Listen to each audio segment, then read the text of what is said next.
hidupnya hanya tenggelam dalam penderitaan, kau akan berenang dalam penderitaan, tak pernah mencium kebahagiaan.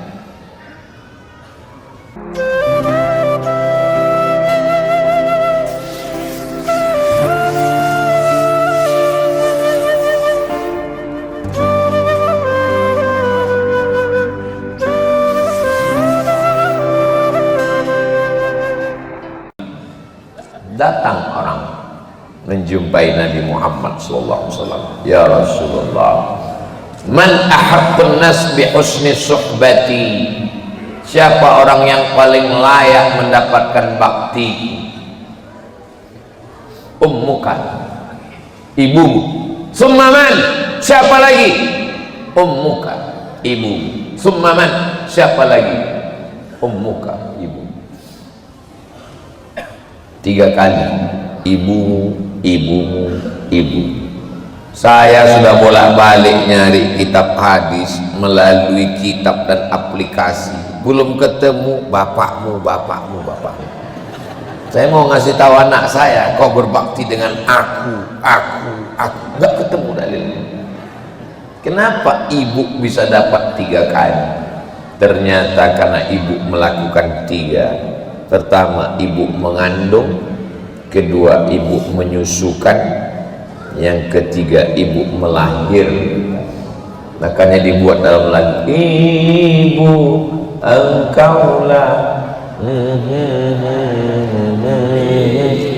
mengandung, melahirkan, mengandung lagi, melahirkan lagi.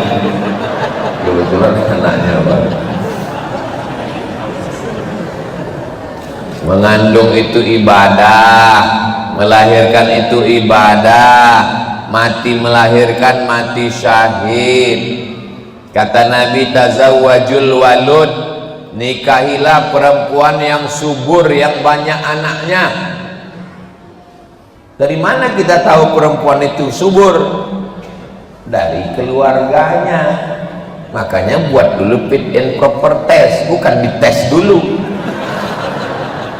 Fit and proper test, maksudnya tanya, kalau boleh tahu kamu keluarga berapa orang? Aku anak tunggal. Enggak lulus. Kamu keluarga berapa orang? Aku anak yang terakhir. Nomor berapa? 12. Gua banget. Kenapa? Karena kata Nabi, berarti kalau ibunya subur, insya Allah anaknya juga subur. Kata Nabi, tazawwajul walud, nikahilah perempuan yang subur, yang banyak anaknya. Tapi ujungnya ada al-wadud, wadud penyayang. Karena ada juga orang banyak anaknya enggak penyayang. 12 anaknya tinggal 1, yang lain mati, tempeleng, jewer, mati.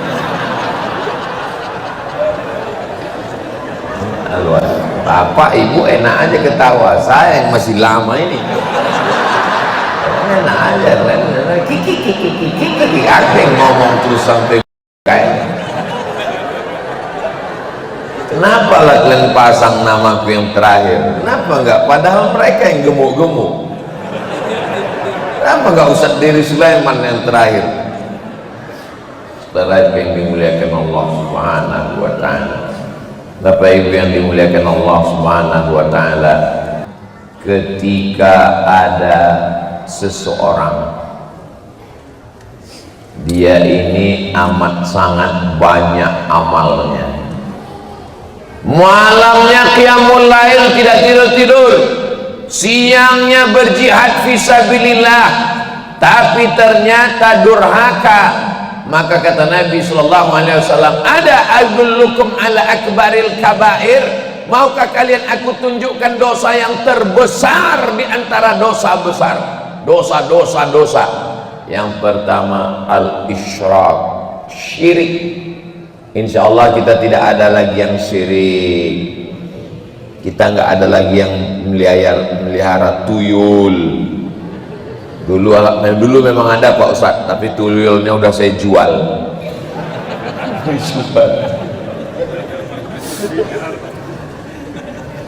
Itu si anu kaya ya. Iyalah kaya, dia punya ternak Pak Ustaz. Ternak apa? Ternak tuyul. Jual beli tuyul.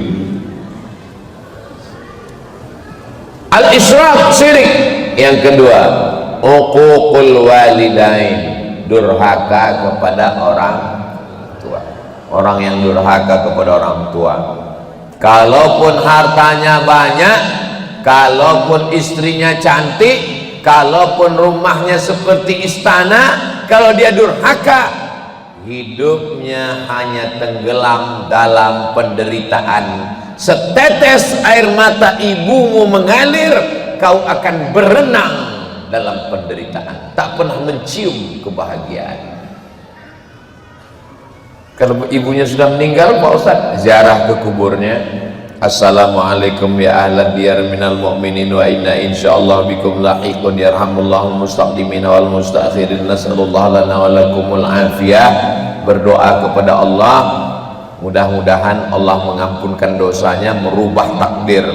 Allah Maha Kuasa, tidak ada yang sulit bagi Allah. Innama amruhu idza arada syai'an ayaqula lahu kun.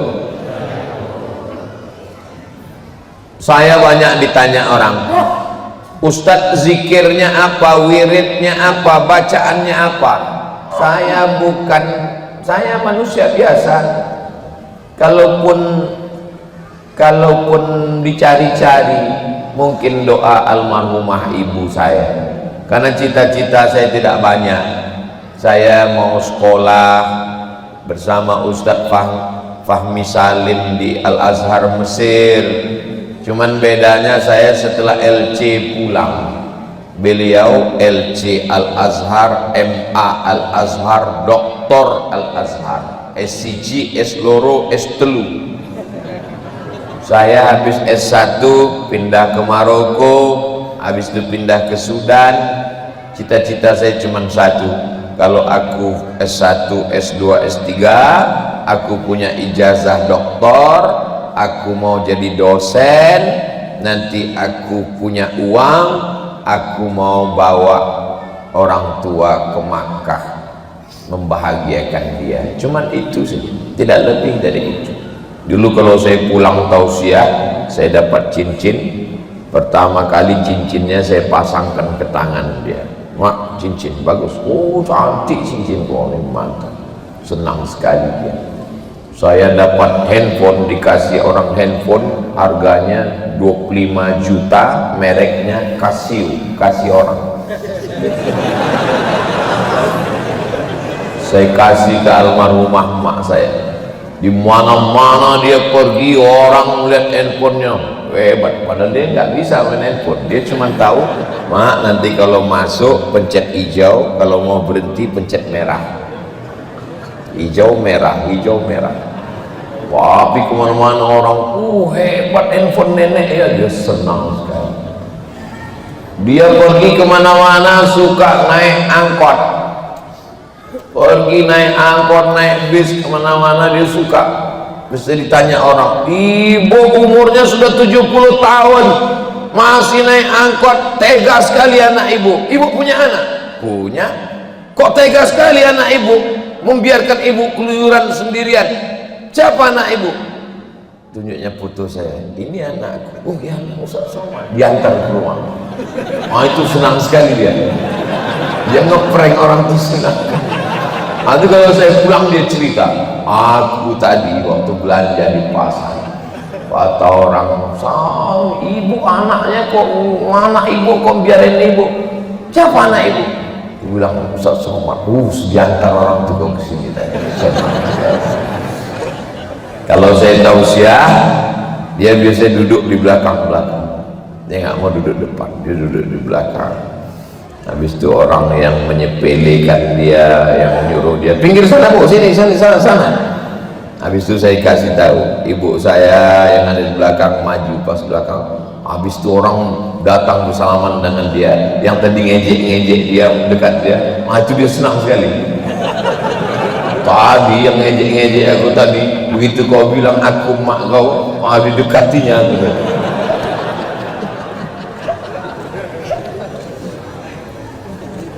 Ada orang menganggap membahagiakan ibunya adalah dengan membuatkan rumah yang besar, kamar pakai AC, lalu kemudian disenangkan di kota yang besar. Kau salah. Kau sedang mengukur kebahagiaan ibumu sama seperti mengukur pakaiannya dengan ukuran badanmu. Nggak bisa. Ustaz, ibu saya di kampung, terus mau saya bawa ke Jakarta, saya mau bahagiakan dia, saya mau buatkan kamarnya pakai AC, saya mau buatkan dia kolam renang, saya mau buatkan dia di rumah. Belum tentu bahagia. Dia pakai AC kedinginan. Dia mau di kampung ngasih makan ayam, ngasih makan bebek. Kau bawa dia ke mall, menurutmu bahagia? Dia tidak bahagia, karena menurut dia bahagia itu adalah ketika dia bisa nawar dengan harga serendah-rendahnya, dan itu tidak bisa dia lakukan di mall. Kebahagiaan dia adalah ketika dia belanja di pasar dan dia bisa menawar. Itu kebahagiaan, puncak kebahagiaan. Saya bawa tasnya, dia belanja, dia beli ikan masuk, dia beli sayur. Itulah kebahagiaan. Tunggu aku di sini. Kita tunggu dia di pasar. Lama sekali Pak Ustaz. Lebih lama lagi menjelang maghrib.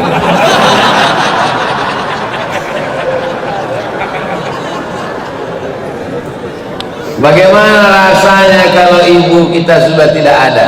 Bagi kalian yang ibunya masih ada, bagi kalian itu sesuatu yang biasa aja. Mana ibu? Biasa. Nanti setelah meninggal baru kalian tahu, baru kalian rasakan, baru kalian ngomong, baru kalian nangis nanti mendatangi saya. Betul ya kata Ustaz dulu. Dulu waktu gue ngomong kalian gak percaya, sekarang baru kan.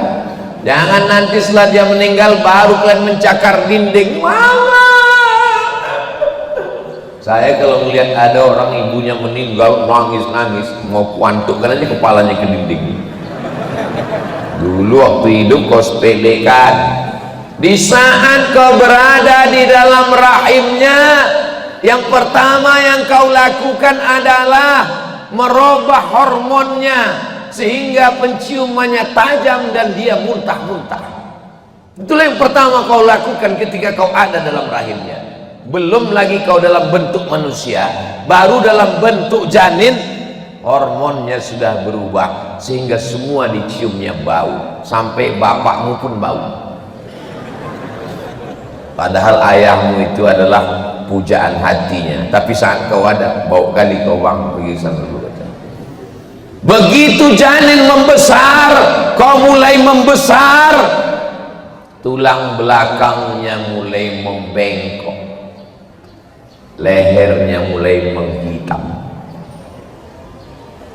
Yang orangnya putih ya, yang orangnya putih jadi hitam, yang memang hitam, tambah hitam lah. Tubuhnya mulai berubah, postur tubuhnya mulai berubah.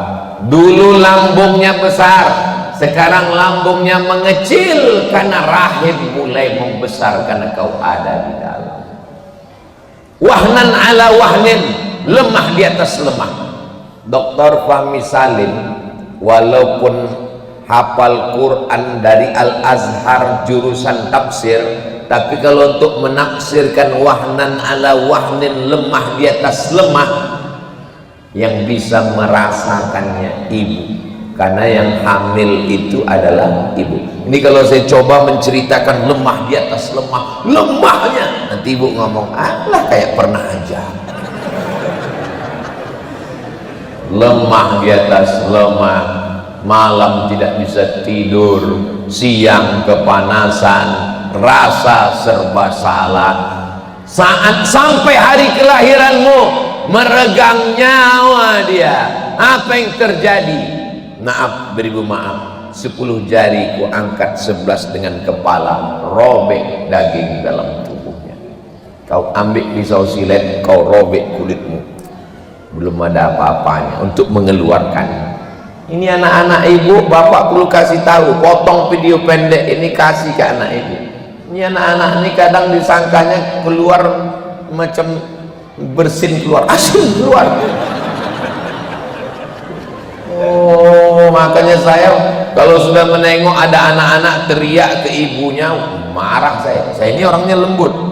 Mana pernah saya teriak-teriak? Saya orangnya lembut. Tapi kalau udah saya lihat ada anak-anak berteriak ke ibunya, oh naik emosi saya. Jangan teriak, marah saya. Terkejut dia. Tengoknya sangkanya, oh kok emosi Ustaz ini? Saya nggak emosi, karena saya tidak sedang melihat ibumu. Aku sedang melihat ibu. Melihat ibu orang teringat ibu kita, bagus. Melihat anak orang ingat anak kita, bagus. Asal jangan melihat bini orang lupa bini kita.